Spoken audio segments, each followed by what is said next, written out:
My name is Michael Wieder. I am a priest in the Anglican Church and at the moment the current Dean of St. George's Cathedral in Cape Town. And I have the wonderful title of being an eminent person on the committee, along with the academic practitioner and a representative of the sponsor. You know, at first I was very curious about how I, as a kind of lay person, fairly unfamiliar with the practice, would be experiencing it.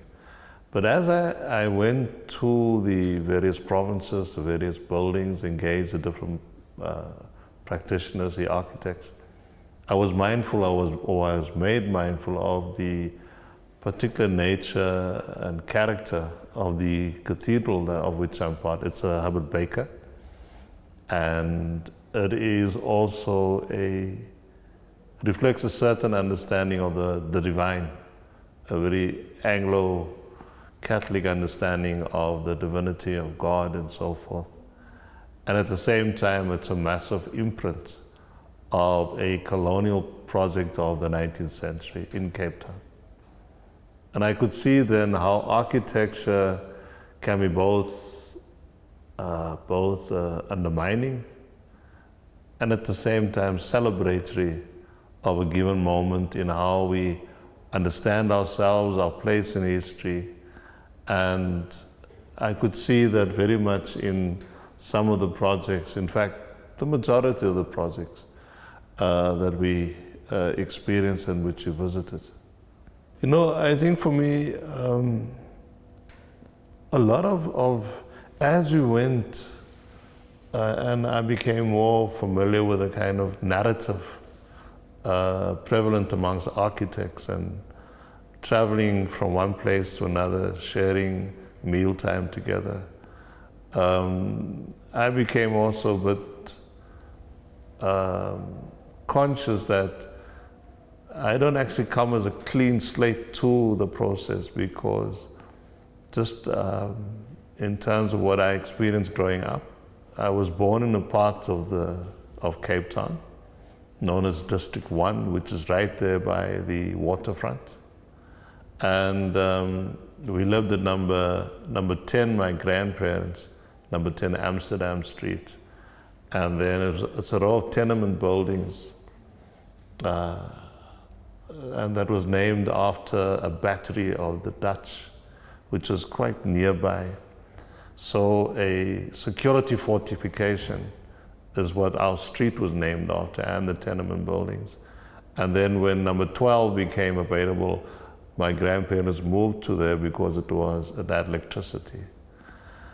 And all the activity of playing, the social activity, the nature of the buildings, was largely exclusively a domestic space, but the balcony provide mothers and the parents, but generally the mothers, a security surveillance on the street, the pavement where the children were engaged in. So it was also, as much as they were able to look at us, it provided a measure of safety.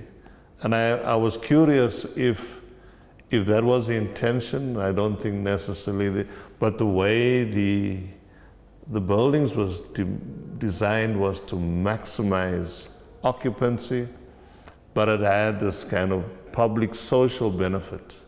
And when it was designed, it was at the turn of the 20th century.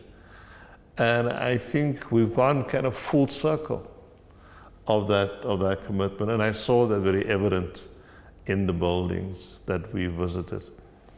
Then there was a great consciousness of the global crisis in terms of the environment and how that impacts on the way we live, how we interact with the built environment.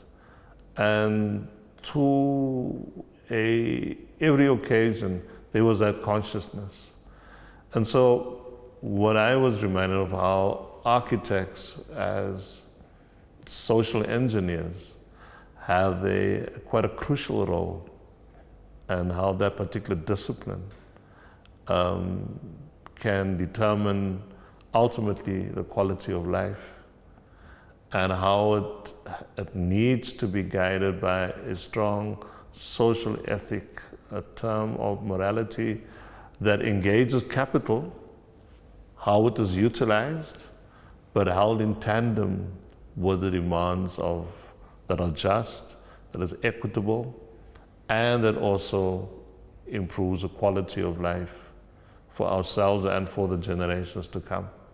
And I think on the whole, the projects that we visited, whether it was an individual in his or her own, their domestic space, or whether it was a project that was used by the greater public, or whether it had a commercial aspect to it, there was an awareness of how that the transformation demands of our society should also be reflected in every nuanced edge of our experiences.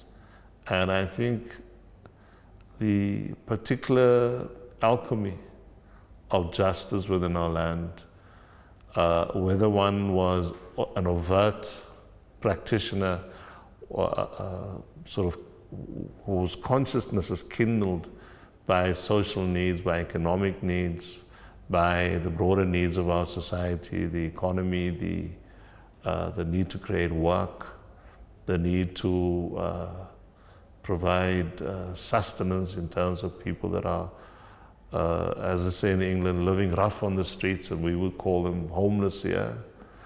None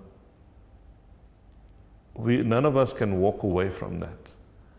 And whether one is involved within the overall political structure, or captains of industry, or within academia, architects, I think there's a lot to be done, but I think we've gone a substantial way along the road in terms of